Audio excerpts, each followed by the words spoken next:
This is the Skywatcher 80 ED semi-apochromatic telescope, and I'm using it with the Teleview 40 millimeter plusle. Gives very good images. The only thing is that sometimes it is slipped in the past, used to, because it's a Crayford focuser based on friction. So I have to take it out and smoothen up the underneath here, where the friction contact between this wheel and the tube is, the focuser tube is established.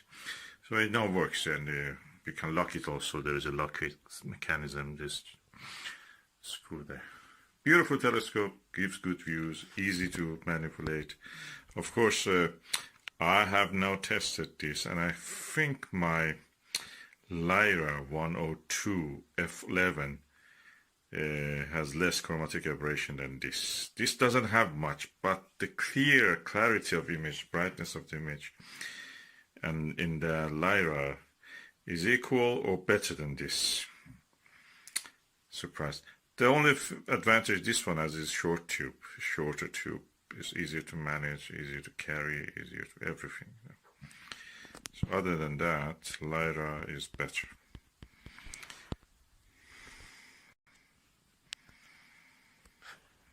So, nice telescope, and of course beautiful. By the way, just to avoid the loss of the eyepiece cap in the dark, I just use this to put it onward. I don't need to put it all the time. When I'm observing, I don't need. It's indoors, but the caps get lost, so I don't want to risk that. This is expensive eyepiece. The second hand, even, it is £80. If you count, if you're lucky, £80.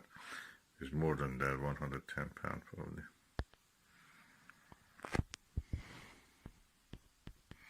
Good for bunny viewing.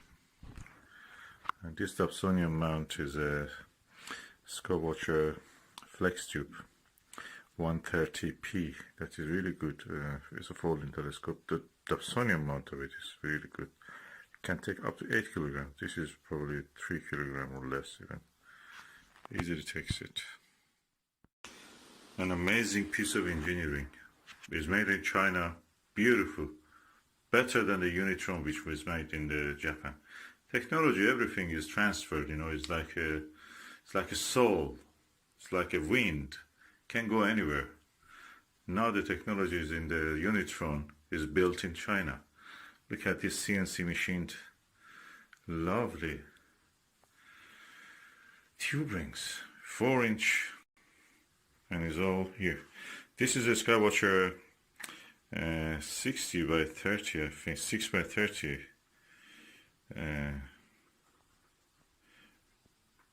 finder. I've adjusted it for here.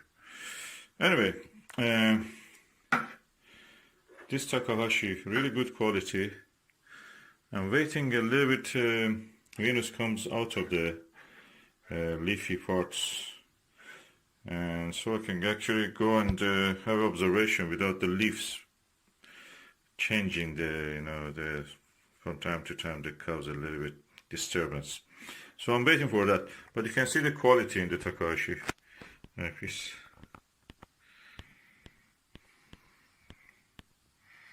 Beautiful pieces.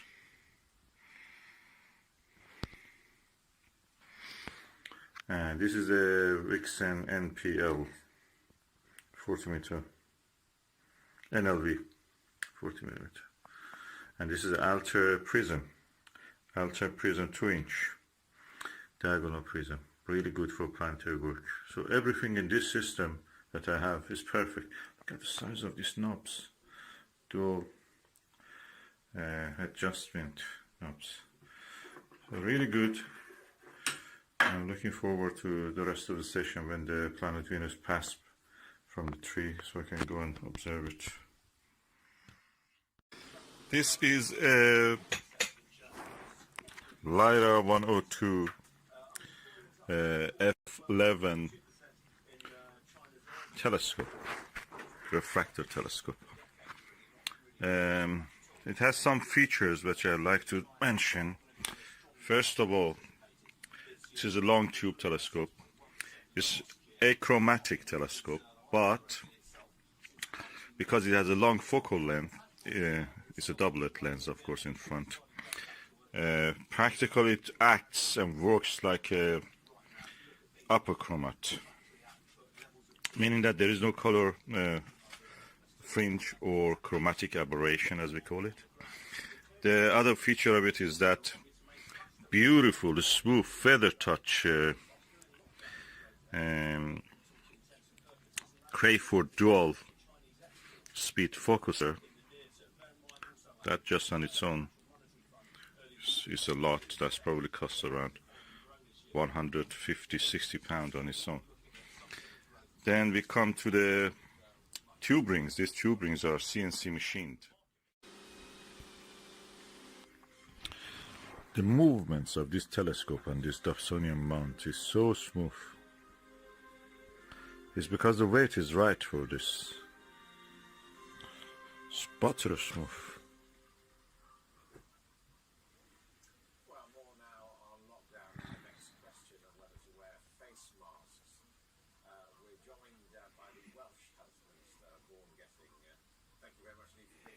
Perfect.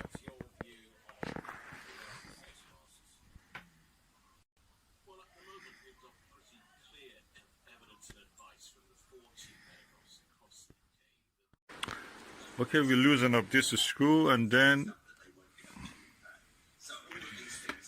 the dust cap, the dew shield will come down.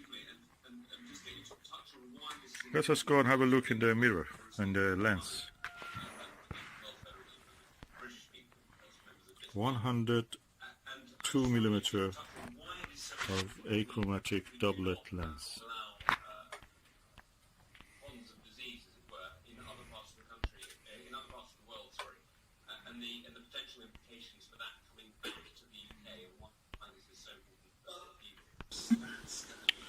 And that's the lens cap.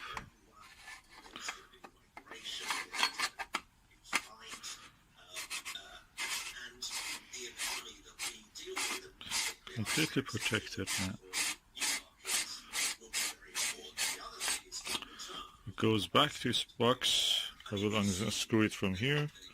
I'll remove the star diagonal. And that's it. That's what will be done. We get ready to do some more painting here in the coronavirus lockdown. I'm now looking at the planet Venus with the Takahashi multi-coated long eye relief 7.5mm 52 degrees eyepiece through the Lyra 102 f11 telescope, refractor telescope. And the image quality I was comparing with the Teleview Nagler 7mm. This is the original, or as they call it, tape 1 Nagler. With the Takahashi, the horns of the crescent of the Venus is more visible. The image with the Nagler is a little bit brighter and cleaner, but the clarity and the details I can see, sharp focus, in this Takahashi is better than this. Both of them are good. Just slightly this is better.